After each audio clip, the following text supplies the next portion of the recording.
Hello and welcome to Gravitas Plus. I'm Palki Sharma Upadhyay. The year is 2022 and India is celebrating 75 years of independence. 75 years ago, the British left India and we became free. Or did we? Would you say we are still colonized in our minds? Would you say our decision making is 100% free of biases and inferiority complex even? Would you say our choices are still very British or Western? When the British colonized India, they were desperate to legitimize their rule. So they came up with the theory of the white man's burden. They built smokes and mirrors around civilizing India, painted themselves as a superior race. The British were superior, we Indians inferior. Thomas Babington, or Lord Macaulay as you would know him today, brought English education to India. His purpose was to hammer in the inferiority complex. They introduced an education system that hailed the British as superior in science, arts, even morals. On the 2nd of February 1835, Macaulay circulated his Minute on Education. He declared, a single shelf of a good European library was worth the whole native literature of India and Arabia. Quick fact check. The Mahabharata is lengthier than Homer's Iliad and Odyssey combined. The Mahabharata has more than 200,000 lines. Iliad and Odyssey have 30,000 lines each. The Ramayana too is 3 times as large as Iliad. Anyhow, Macaulay did not hesitate in selling lies or spelling out his design. He said British education was meant to create a class of persons, Indian in blood and colour, but English in taste, in opinions, in morals and in intellect. The idea was to make the West aspirational. Do you think Macaulay was successful? I think he was. We're speaking in their language after all. Look around you. Many educated Indians today are very English in their taste. Some have become indifferent to their own culture. Do you remember when Coldplay performed in India? That concert was sold out. Do you remember when Justin Bieber played in India? Newspapers said the madness was unprecedented. But year after year, Indian classical singers performed to empty halls. Indian classical dancers get no audience. Kathak veteran Shobna Narayan once said that the Indian audience seems to have a closed mind to Kathak. But salsa or flamenco, those we would love to pick up. Because these dances are seen as aspirational. And nothing wrong in learning another dance form. It only enriches you, but not at the cost of denigrating your own. Do you know Kathak was first recorded in the 4th century BC? I don't know any Western dance form that goes back so far or has evolved as much. You know what else is aspirational? The Louvre in Paris. One photo of it on our Instagram and we have arrived. But India's National Gallery of Modern Art, which has one of the richest collections of contemporary arts, gets just 30,000 visitors a year. The Louvre in Paris gets 2.5 million visitors every year. The Tate in London has an annual footfall of 4 million. What explains this gap? Is it India's disinterest in everything Indian or the obsession with everything Western? Do we still blame Macaulay for this? Or our failure to invest in our culture? The reasons are multiple and the result is clear. Today an Indian dreams of becoming Western, aping the West or living the Western lifestyle. For an Indian, the West has become synonymous with advancement and modern living. But these are two different things, Western and modern. If only we could cure this 75-year-old colonial hangover, if only we could look through what Macaulay wanted us to learn, if only we could reconnect with our heritage, we would realize that it's us, the Indians, who have always been ahead of our times. Ancient India was aspirational, ancient India was advanced. Meet Bodhayana. He lived in 800 BC. He calculated what the world knows today as the Pythagoras theorem. Pythagoras lived in 570 BC in Greece. Most likely he picked the theorem from the Hindu sages he studied under.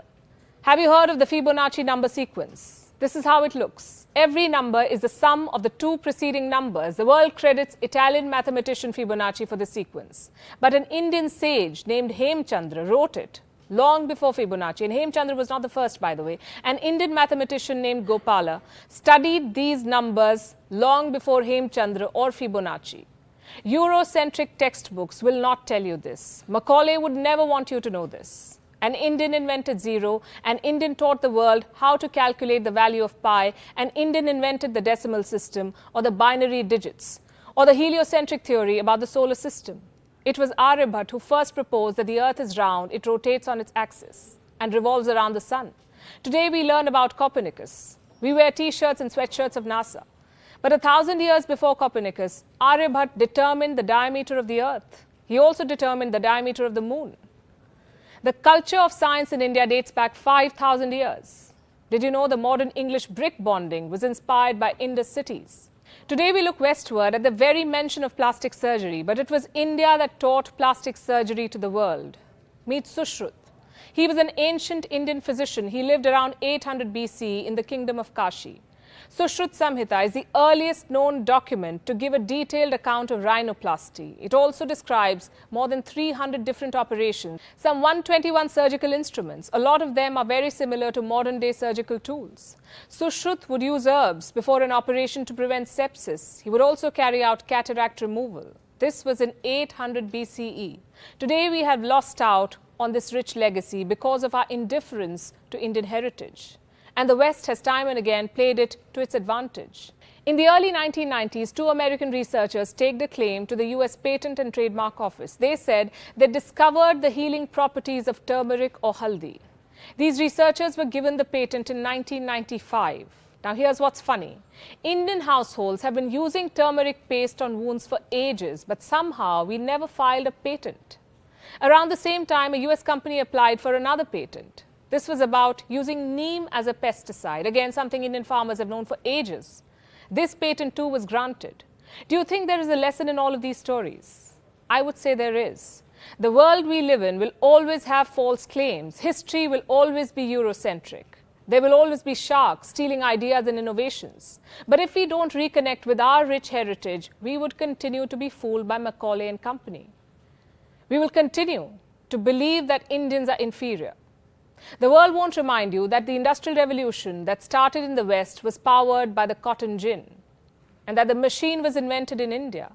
India also had the earliest known dock. It was at Lothal in Gujarat. Steel was made in India as early as 500 BC. It is possible that Indian scientist Kannad devised the atomic theory centuries before John Dalton was even born.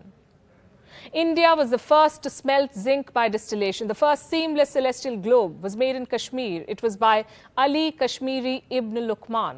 And despite all of these advancements, India never went on an offensive. India never invaded another country. We did not have crusades. Our ancestors not just taught the world science, mathematics, and astronomy, we also exemplified tolerance. This is the birthplace of four religions: Hinduism, Buddhism, Jainism, Sikhism. It is hard to find a heritage this rich. 75 years ago, we got the chance to reclaim this very heritage. But have we done justice to it? 75 years ago, Mahatma Gandhi led a freedom movement so that you and I could claim what is rightfully ours. You know, the great Indian heritage. But 75 years on, our minds may still not be free, and our spirit of innovation not completely unleashed. Look at the number of patents India filed in 2020 and compare this to the rest of the world. This is just one parameter, but it tells you the story. Freedom is supposed to nourish critical thinking. Freedom is about being proud of your culture, your color, your customs. So let's stop looking westwards. Let's look inwards. We've been free for 75 years. It's time we reclaimed our lost glory. It's time we reconnected with our heritage and got back to being what we've always been, far, far ahead of the times.